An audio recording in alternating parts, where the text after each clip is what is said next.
Vamos a ver ahora los delitos que protegen la personalidad moral del hombre.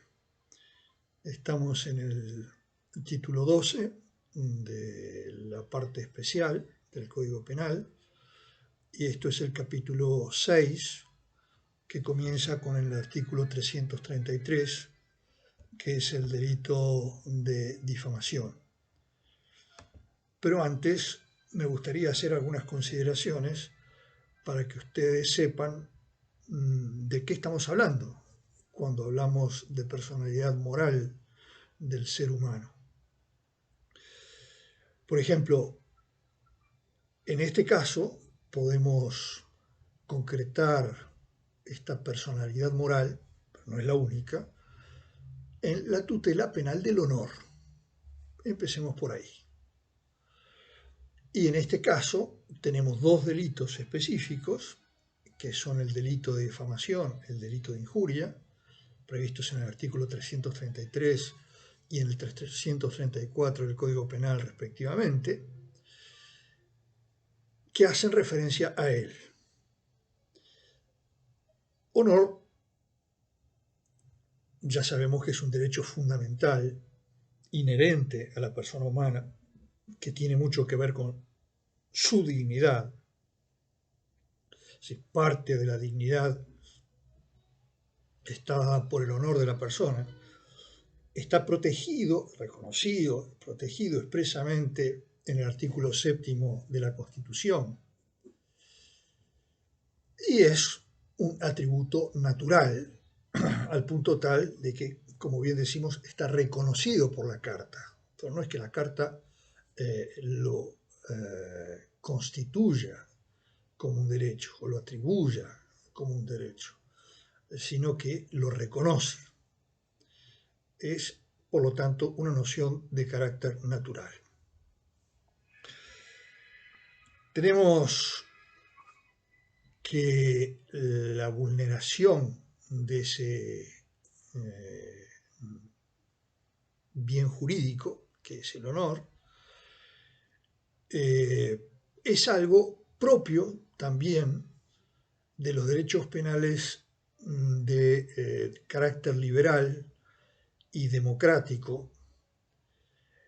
Es como si uno dijera, bueno, es propio de nuestro sistema proteger a la persona.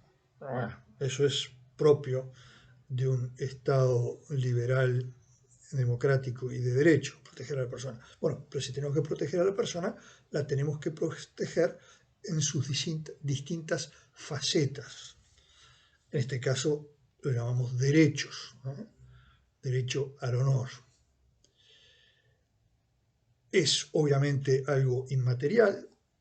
Hay personas que son ricas, hay personas que son pobres.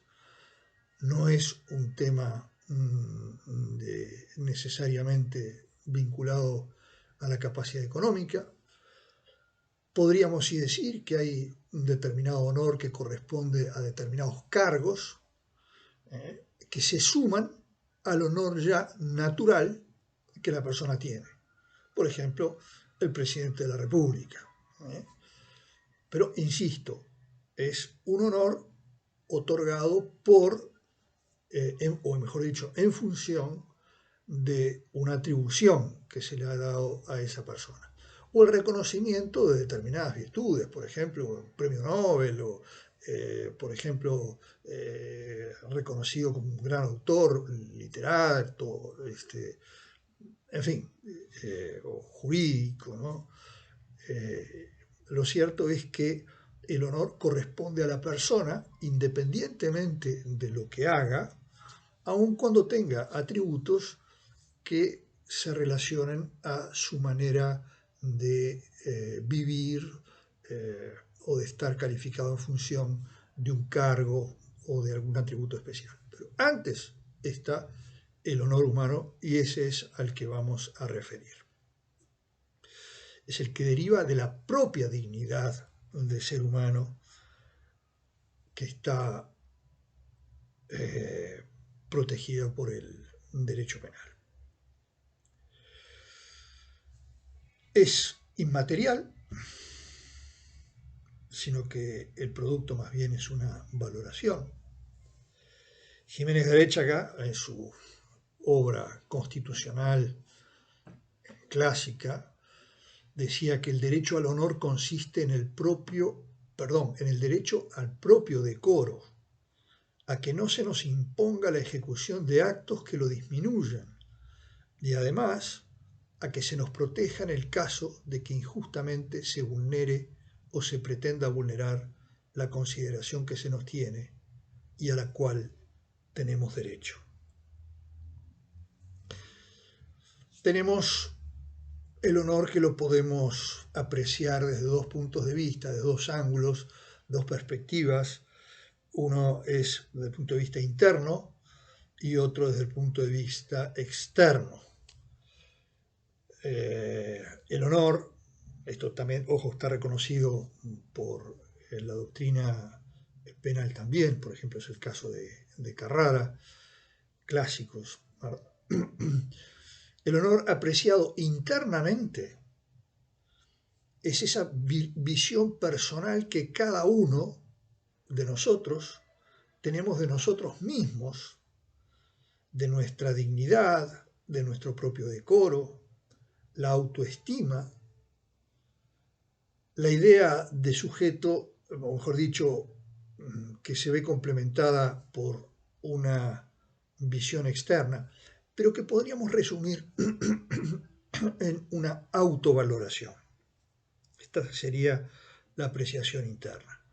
Por supuesto que hay personas que son sumamente orgullosas y que tienen una apreciación del honor desmedido, y bueno, pero eso nos puede pasar con respecto a todos los atributos, ¿no? Una persona que es muy fuerte puede usar su fortaleza para fines muy nobles, como por ejemplo salvar a una persona que se está ahogando, ¿no? En el agua, y precisa un forzudo, pero también puede servir para matar a alguien, por capricho, no por legítima defensa. Entonces, se pueden usar para bien o para mal los atributos humanos también. De ahí la necesidad de una regulación moral de los actos humanos, y que cuando no pueden ser regulados porque la moral no alcanza, no es lo suficientemente fuerte, ahí aparece entonces el derecho penal con su energía diciendo, bueno, esto no está bien, esto hay que castigarlo. Y después la otra visión, la visión externa, es la opinión que tienen las demás personas con respecto a mí mismo. Se manifiesta por las ideas de reputación, buen nombre, buena fama. Y aquí ya no es una autovaloración, sino que es una heterovaloración. Y en este caso, lógicamente, también, es decir, la idea del desprecio, por ejemplo, es un afecto, o mejor dicho, es una afectación del honor desde el punto de vista externo. Desprecio a todo ser humano realmente es algo que va contra su dignidad, ¿no? Y hay desprecios históricos consagrados, por ejemplo, por las razas, consagrados, por ejemplo, por las etnias, consagrados, por ejemplo, por el país donde se vive, si es un país subordinado, si es en fin, hay muchas formas de despreciar a una persona, en verdad. Y lógicamente eso ataca la dignidad.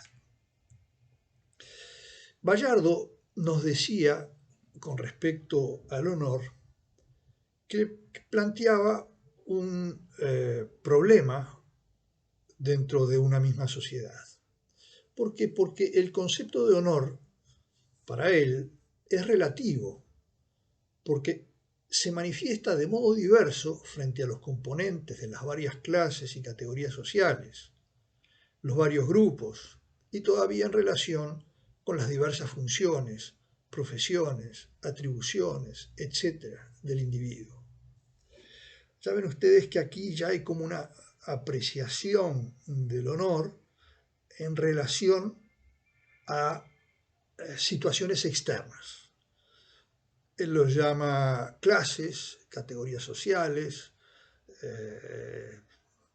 funciones, profesiones, atribuciones del individuo.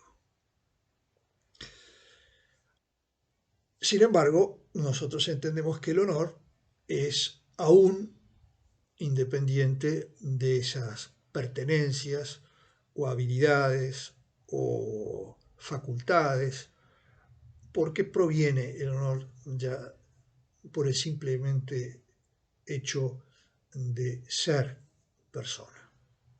persona humana. Vamos a ver qué pasa después con las personas jurídicas, ¿no? Eso va a tener su problemita también. Un sujeto con autoestima alta o muy hipersensible puede ser que se lo tenga por que piense que es un desgraciado, ¿no? Por que lo están despreciando con cosas de repente, le hacen un chiste a lo mejor, ¿no? Y puede suceder en el plano externo que un sujeto sea querido por muchos, pero odiado por otros, o con escasa exposición a la sociedad. Entonces, la problemática esta que les planteo es si todas las hipótesis deben ser tuteladas de mayor o menor manera, o sobre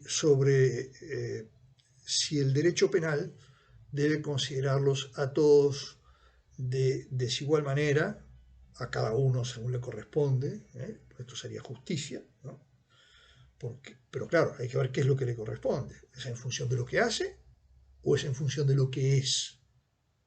Primero es persona y después puede hacer algo que efectivamente lo revista de una mayor dignidad, de un mayor honor. La solución será del aplicador siempre, teniendo presente el sentimiento y canon que represente al hombre medio de cada época y sociedad, de la mano del concepto de buen padre de familia, pero sin olvidar todos los recónditos detalles y complejidades que cada situación amerite.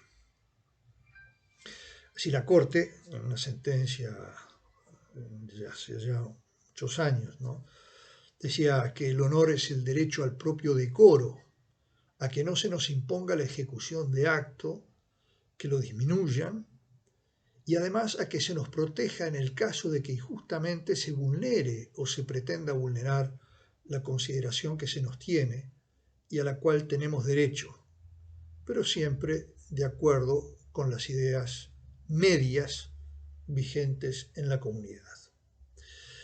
Esta apreciación, que podríamos decir que es como abstracta, puede sin embargo dar lugar a una cierta arbitrariedad. ¿Por qué? Porque en algunos casos, sobre todo si son gobiernos, como les decía, que pueden ser de carácter dictatorial o pueden ser de carácter muy discriminatorio, pueden darse violaciones al honor en función de lo que quizás se sienta en una especie de mayoría o de digamos, mayor cantidad de gente desde el punto de vista representativo en el gobierno. Y esto no debe nunca ir en contra de la dignidad de la persona. Claro, ustedes pueden decir, sí, pero un preso tiene menos dignidad que una persona que es un padre de familia, que saca adelante varias criaturas y trabaja muchísimas horas. Bueno, un momento. El preso también tiene su dignidad. Por eso, una de las cosas que se critican en nuestro sistema y en general, lamentablemente, en muchos países a lo largo del mundo, incluso en países desarrollados, es el trato inhumano y degradante que reciben los presos. cuando en realidad las cárceles tendrían que ser escuelas de humanización. ¿Por qué? Porque la Carta Constitucional, en el artículo 26, nos dice que tiene que ser la finalidad de las cárceles la resocialización del preso, ¿no? Y para resocializarlo lo que hay que hacer es hacerlo más humano. Y lógicamente, si lo denigramos, lo estamos llevando casi a una situación más parecida a la animalidad que a la humanidad. En muchos casos tienen que ver ustedes cómo, cuando visiten las cárceles, van a ver que realmente son situaciones muy crueles en algunos casos, por lo inhumanas que son.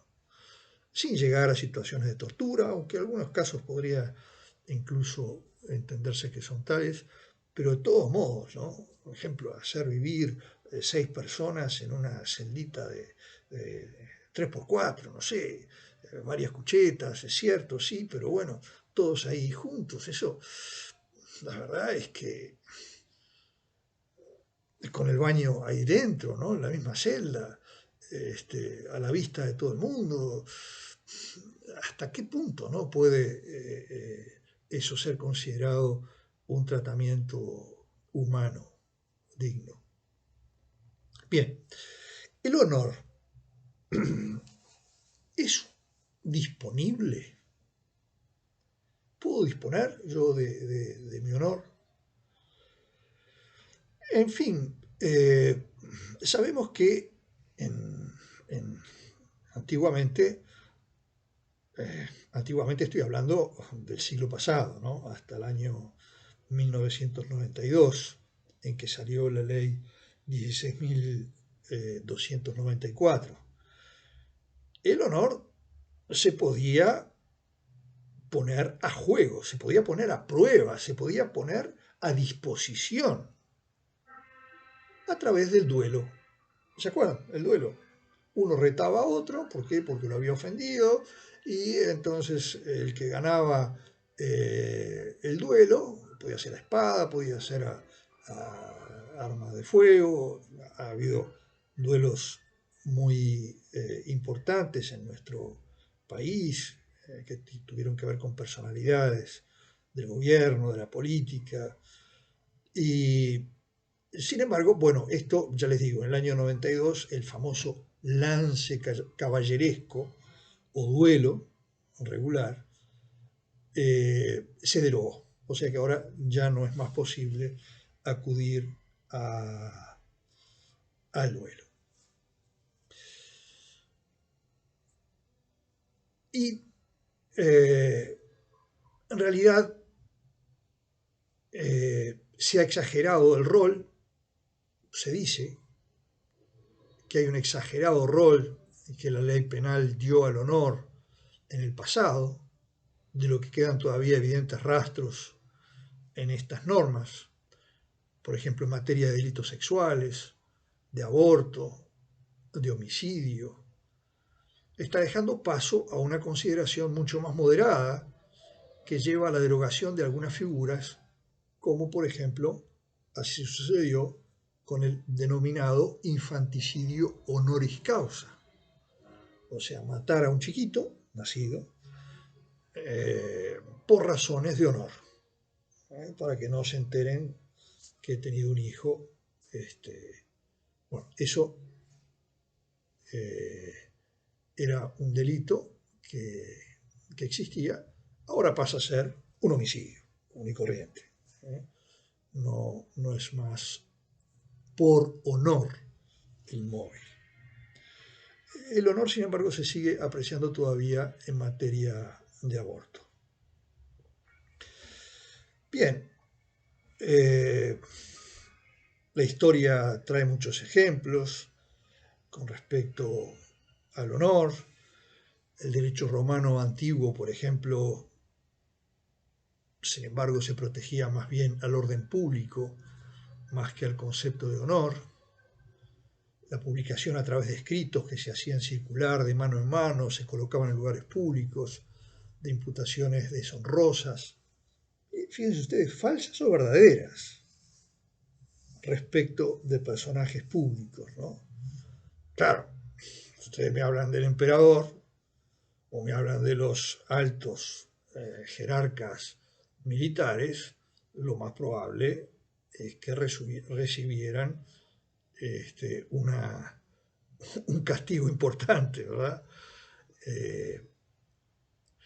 Las 12 tablas penaban a la expresión difamatoria, tanto sea dicho, cantado, escrito, y lo castigaba también más aún si era anónimo.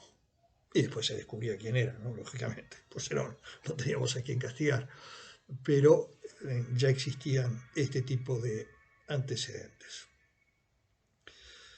Hablar mal de la gente es algo muy corriente, muy común, podríamos decir que muy lamentable.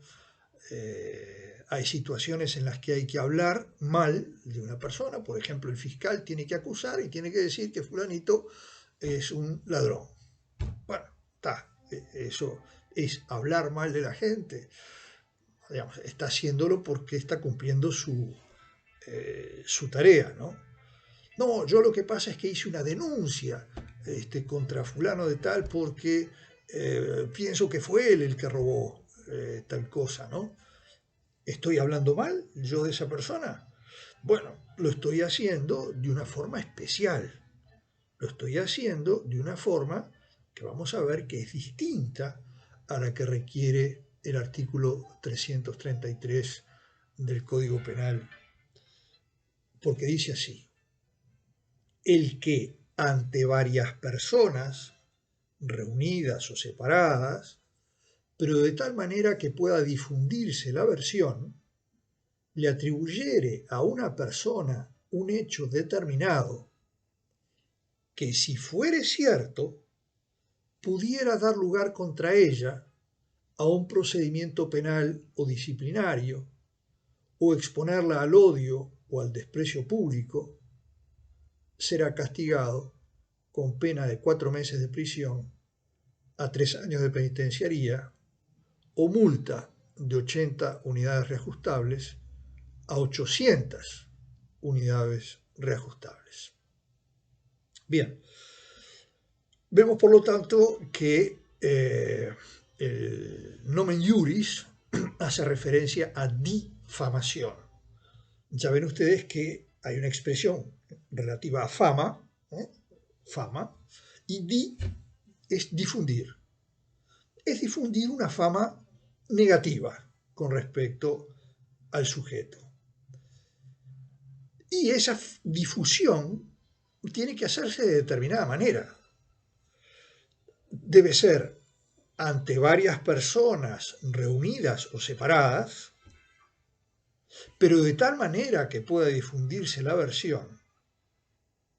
Fíjense ustedes, por ejemplo, hoy en día lo que puede suceder en las redes sociales.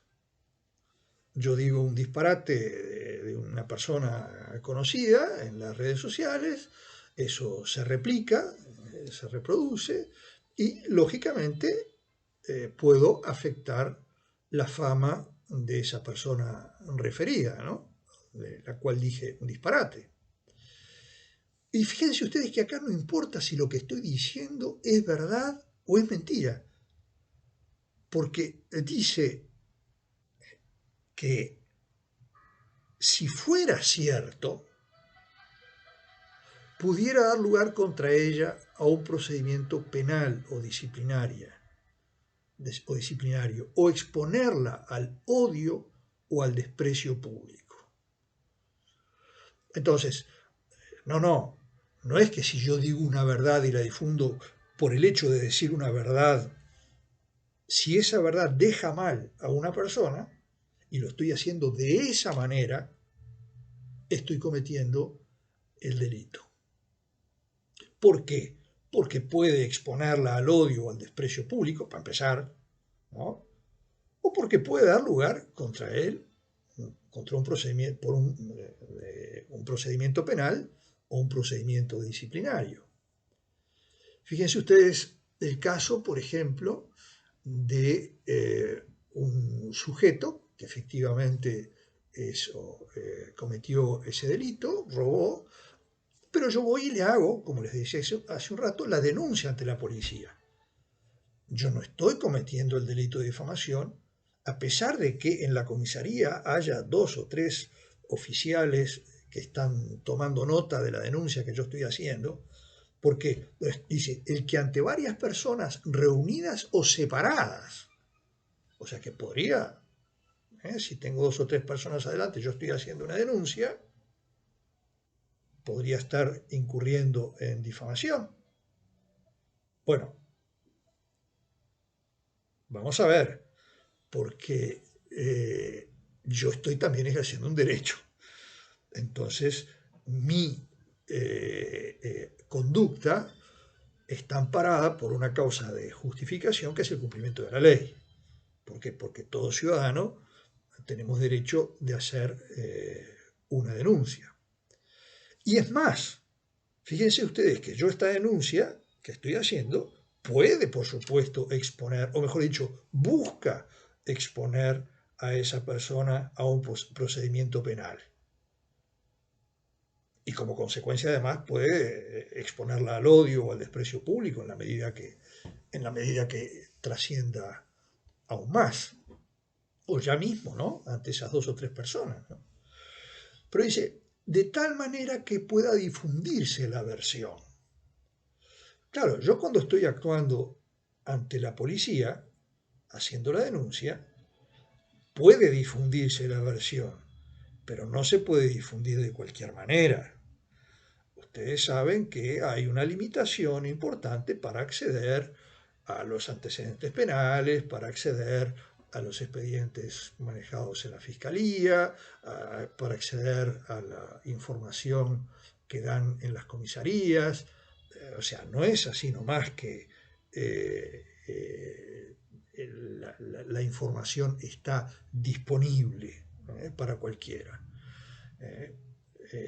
Es cierto, puede difundirse la versión. ¿Por qué? Porque un periodista se enteró de la denuncia que hice, porque, no sé, tiene un amigo adentro de la comisaría y eso, bueno, salió a la prensa. Eso evidentemente es una falla del sistema.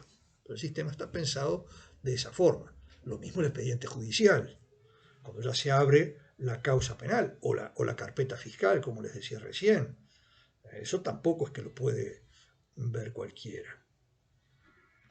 Bien, entonces tiene que ser ante varias personas reunidas o separadas.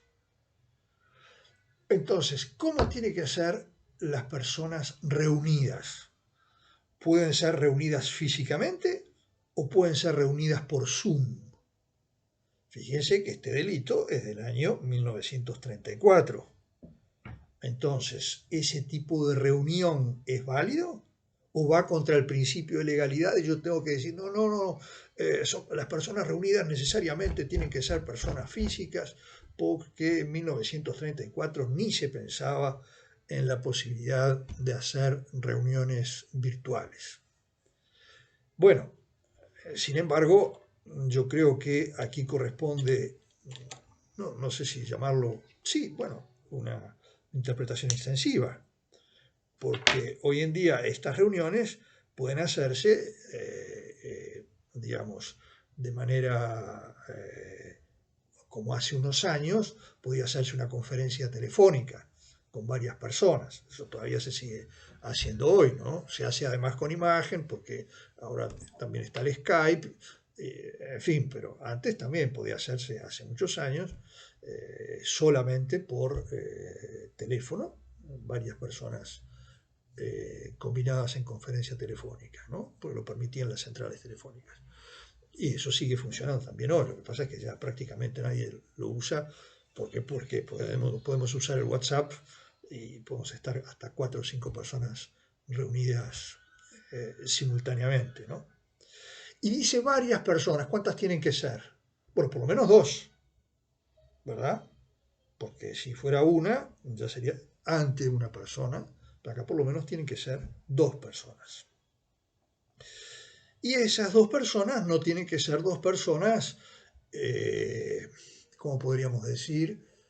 De absoluta confianza de la persona víctima, sino que tienen que ser personas que pueden difundir esa noticia.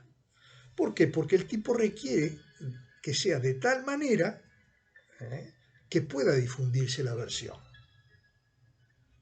Así que tienen que ser personas que no sean los familiares, digamos, del difamado, ¿no? Suponiendo que los familiares se lleven bien con él, ¿no? Y entonces decidan guardar secreto. No. Tiene que ser ante varias personas reunidas o separadas, pero de tal manera que pueda difundirse la versión. Y entonces uno puede decir, bueno, no, si la reunión debe ser entendida desde el punto de vista físico, vamos a entenderlo como si fueran separadas. ¿Por qué? Porque si lo hacemos por Zoom, están separadas. Lo que pasa es que lo estoy haciendo de tal manera que puede difundirse la versión. O sea que esa adaptación desde el punto de vista del principio de legalidad, con respecto a al adjetivo reunidas, puede alguien sostener, no, esto quiere decir solamente físico, de manera física. Bueno, acá también dice, o separadas, pero de tal manera que pueda difundirse la versión. En fin, hay formas de estar separados, hoy en día técnicamente desde el punto de vista físico, pero unidos de manera tal de que pueda difundirse la versión. Y lo que hay que hacer en ese comentario que uno hace, fíjense que es atribuir un hecho determinado. No alcanza con decir, fulanito de tal es un chorro. No, por supuesto, a nadie le gusta que le digan que uno es un chorro. Eso va contra nuestro honor. Pero fíjense ustedes que el delito, el tipo penal, lo que exige es que se atribuya a una persona un hecho determinado. Fulanito de tal le robó a fulanita de tal la billetera en ocasión de esperar el ómnibus en la parada de tal esquina a tal hora. Por ejemplo, eso es un hecho determinado, concreto, ¿verdad? Y refiere a una situación que lógicamente perjudica la imagen de la persona que robó. ¿Por qué? Porque lo está dejando, como dice aquí, ¿no? Lo está dejando posiblemente sometido a un procedimiento penal o disciplinario. Y siempre es una exposición al desprecio público o exponerla al odio. Ojo, no se requiere siempre que sea procedimiento penal o disciplinario y además exponer a la persona al odio o al desprecio público. ¿Por qué? Porque ustedes van a ver que en el tipo penal siempre está la O disyuntiva, ¿verdad? No es O en el sentido de equivalente, sino que es una O disyuntiva. Procedimiento penal o disciplinario. Por ejemplo, un procedimiento disciplinario, ¿cuál puede ser? Un procedimiento penal de un súbdito en una jerarquía. Puede ser administrativa, puede ser policial, puede ser militar, ¿verdad? Una especie de insubordinación, entonces la persona queda sometida a una jurisdicción, a un procedimiento disciplinario. Hay situaciones disciplinarias que también pueden llegar a tener características penales, pero por lo pronto veamos por separado. Procedimiento disciplinario y procedimiento penal. El procedimiento penal, ya sabemos que lo característico del procedimiento penal es la intervención de la justicia penal, ¿no? En el procedimiento disciplinario, en cambio, puede intervenir la administración pública, un jerarca frente a un funcionario subordinado. Y vean ustedes que dice que no es necesario, en realidad, que dé lugar a un procedimiento penal o disciplinario, porque dice, pudiera dar lugar contra ella a un procedimiento penal o disciplinario. Y enseguida agrega, o exponerla al odio o al desprecio público. O sea que, sin necesidad de que eso que estoy diciendo yo, que puede ser verdadero o falso, pero digo, si fuera verdadero, expondría a la persona al odio o al desprecio público, alcanza con eso. No sería necesario que diera lugar, a su vez, a un procedimiento penal o disciplinario.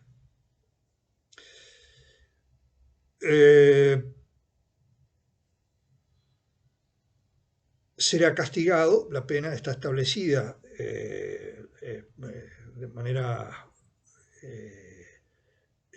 privativa de libertad por principio, aunque se puede hacer una mutación en el sentido de privación de libertad o multa de 80 a 800 unidades reajustables. O sea que la prisión puede ser, puede ser una opción dentro de lo que cabe, ¿verdad? Puede castigarse de las dos maneras.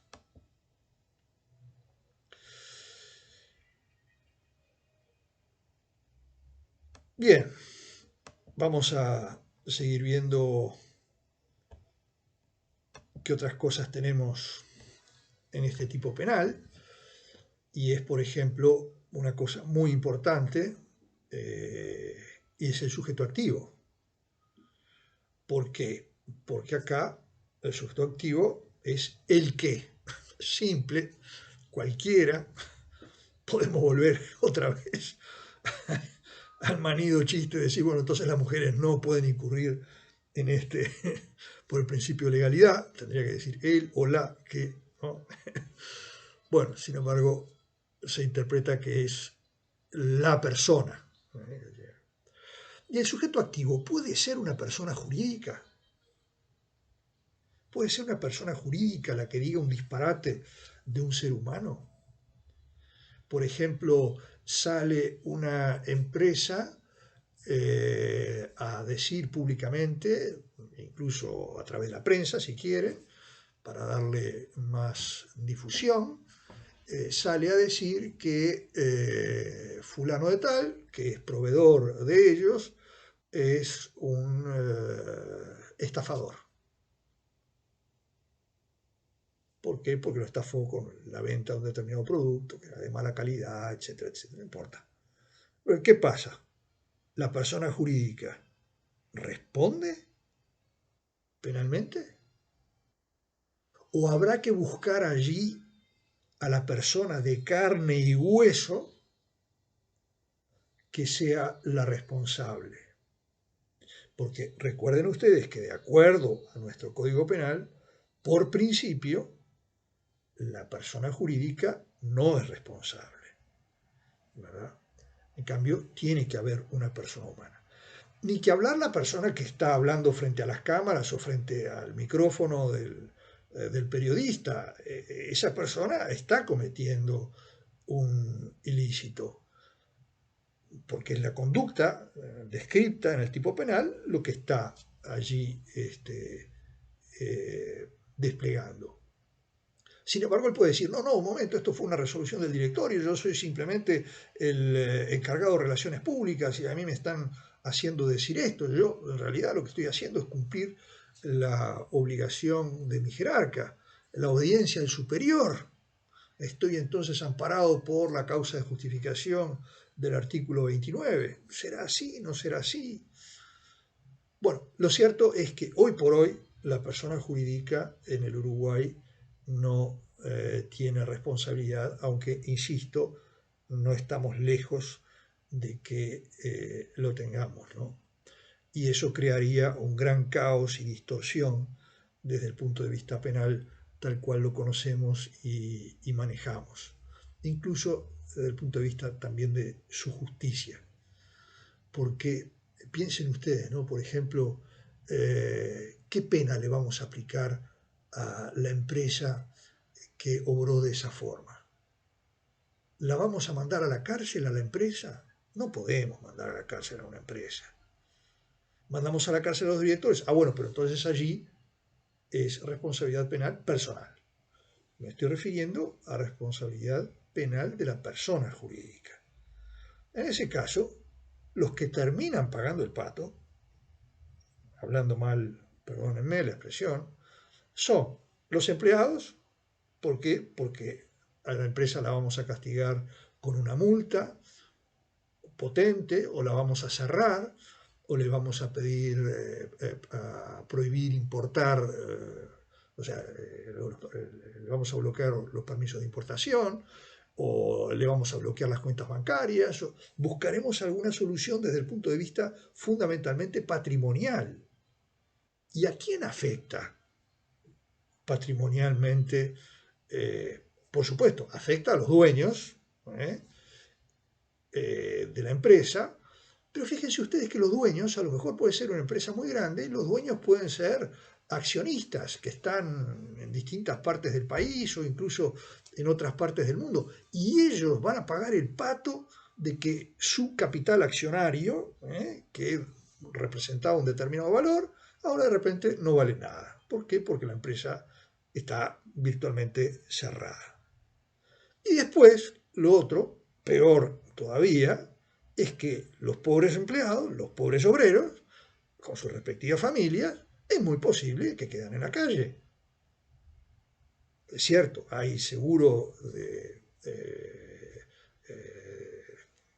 subsidios por desempleo y demás, pero la incertidumbre que genera eso, ¿volverá a reabrir la empresa? ¿No reabrirá? ¿Tengo que salir a buscar nuevo trabajo? ¿Qué hago con mi familia? En fin, todo ese tipo de cosas. Entonces, quienes terminarían pagando, en definitiva, serían personas, terceros, que muy poco tuvieron que ver con la conducta delictiva.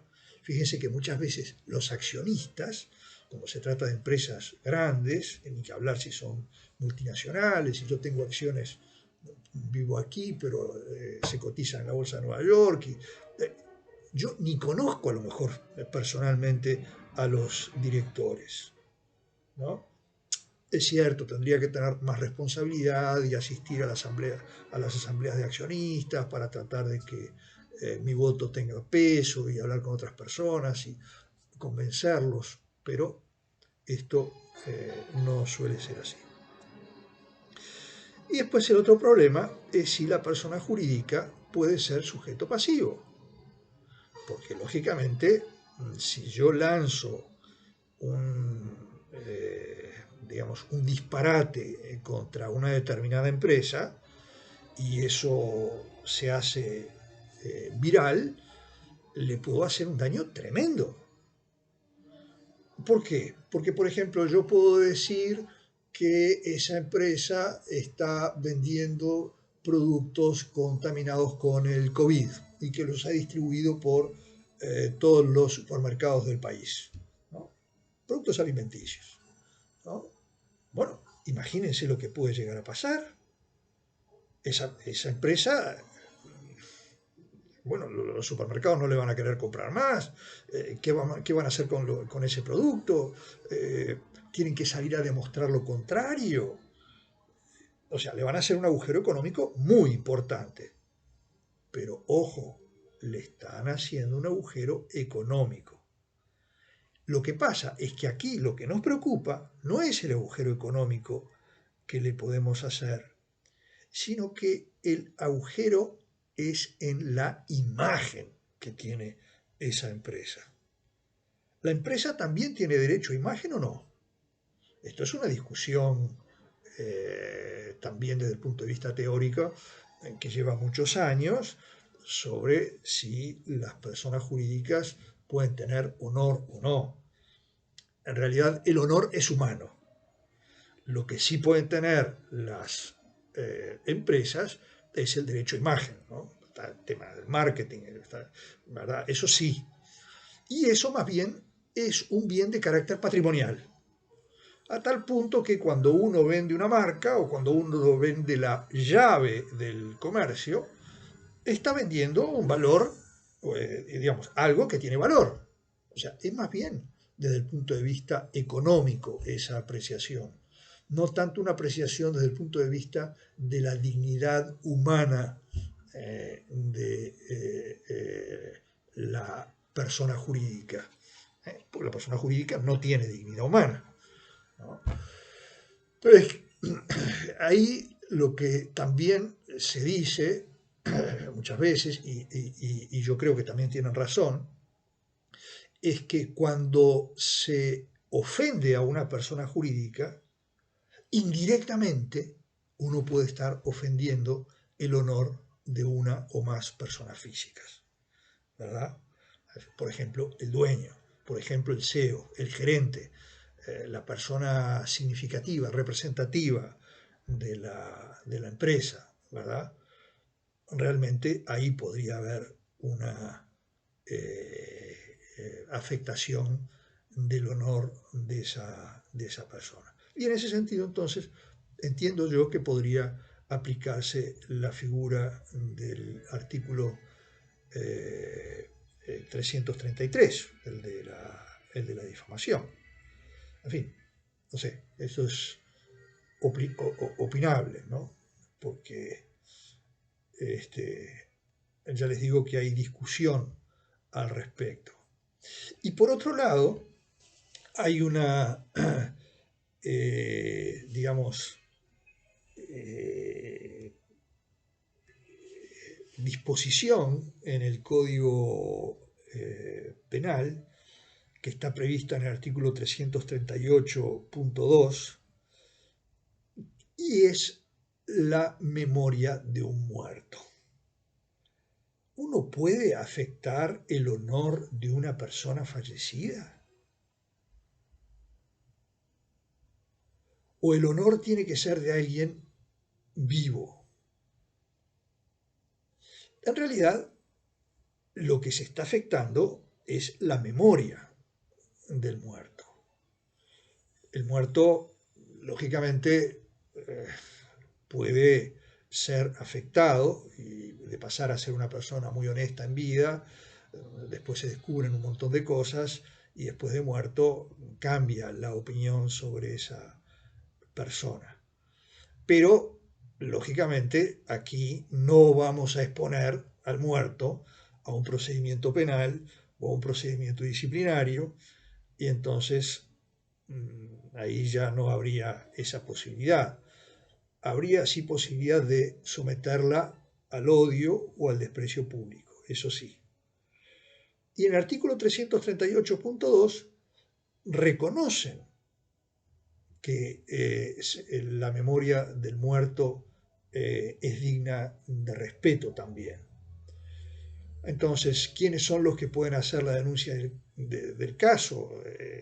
Puede ser, lógicamente, el cónyuge, los parientes próximos, o si era un líder partidario, podría llegar a ser algún integrante del partido, partido político, ¿no?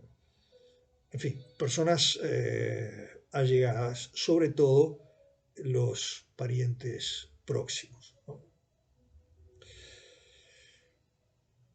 Bien, estamos entonces en la función de, digamos, de afectar el honor, la fama de la persona, pero hoy en día se puede hacer de una manera tan tremendamente eficaz que prácticamente puede no llegar a tener remedio, o prácticamente puede no llegar a tener control. Porque, ¿qué pasa? Yo les ponía el ejemplo al principio de las redes sociales. Yo tengo una red social, una cuenta en una red social, y estoy trabajando en Finlandia, supongamos, ¿no? Y digo un disparate de una persona que está acá en Uruguay y que es uruguaya, que, en fin, que tiene una persona pública quizás, conocida o lo que sea, ¿no? Y empiezo a publicar eso en las redes y se va por todos lados propagando por el mundo. Esto no es un ejemplo de laboratorio, es algo que pasa todos los días, incluso internamente acá en Uruguay. Si ustedes van y preguntan en delitos informáticos cuál es el delito que más se persigue o que más se da desde el punto de vista de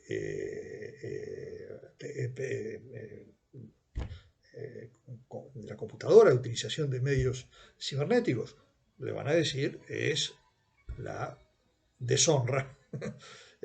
Podría ser la difamación, podría ser la injuria de la persona.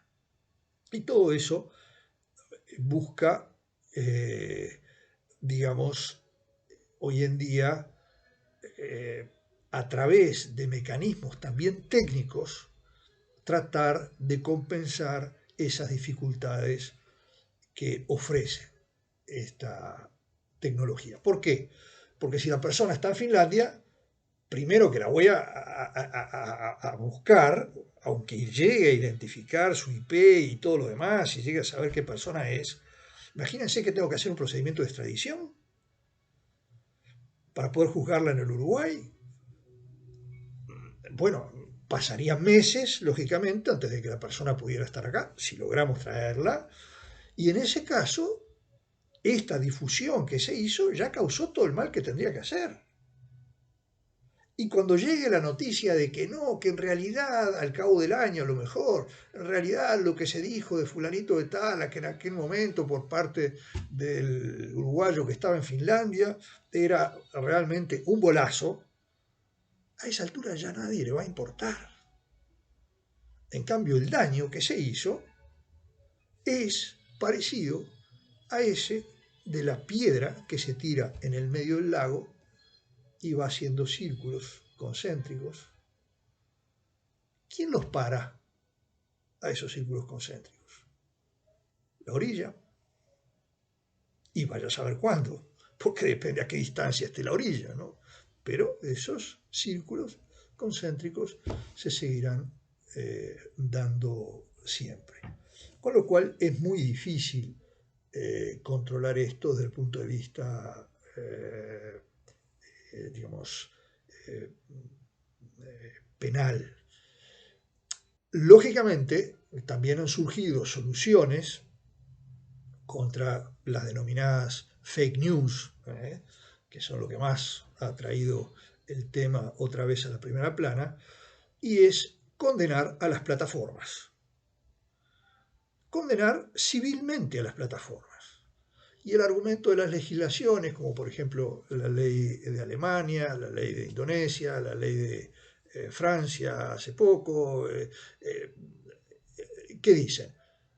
Señores, los únicos que pueden controlar lo que circula dentro de las redes son las propias redes, porque son los que tienen la tecnología para hacerlo, tienen el poder para hacerlo, y por consiguiente los vamos a responsabilizar a ustedes. Y la ley alemana entonces dice, si no bajan la noticia falsa en 24 horas, le vamos a aplicar, señor Google, o señor Twitter, o señor Facebook, le vamos a multar con 25 millones de euros. Lógicamente, tienen que ser penas económicas que duelan a tremendos monstruos desde el punto de vista económico, ¿no? Y además los obligan a tener en el lugar, en el país, un representante, de forma tal de que no hay que ir a buscar al representante de Google a los Estados Unidos, ¿no? Sino que tiene en Alemania su propia representación y es ahí donde se puede hacer la reclamación. En fin, La ley tiene una serie de mecanismos, podríamos hablarlo más detenidamente, porque hay quien dice que es inconstitucional todo esto, porque lo que se está haciendo es afectando la libertad de expresión, la libertad de prensa, la libertad de comunicación, y que eso también es otro derecho fundamental, humano y además propio de los estados democráticos, republicanos, de derecho, y que eso no puede ser que se establezca ese control. Más teniendo en cuenta que hay situaciones en las cuales el sujeto que se expresa, la única forma que tiene de expresarse es a través de un teclado y a través de Internet. ¿Por qué? Porque está aislado en un país como podría ser, no sé, Venezuela, o en situación crítica desde el punto de vista económico, que a lo mejor ni tiene para pagar una llamada telefónica, pero logró una conexión Wi-Fi. Bueno, y sin embargo la persona tiene que decir, mire señores, preciso que me consigan tal remedio, tal medicamento, porque acá no hay, no tenemos ese medicamento. ¿Alguno lo podría enviar, por favor? O, por ejemplo, quien critica duramente una actuación del gobierno injusta y legítima, bueno, también tenga la posibilidad de poder manifestarse a través de órganos que no estén controlados por esas mismas autoridades, ¿no? Entonces, bueno, acudir a Internet, por lo tanto, podría ser un bloqueo también de esa libertad de expresión, de esa libertad de comunicación, el hecho de impedir la utilización de Internet para hacer ese tipo de comunicaciones, aunque no sean favorables. Seguimos en un rato. Gracias.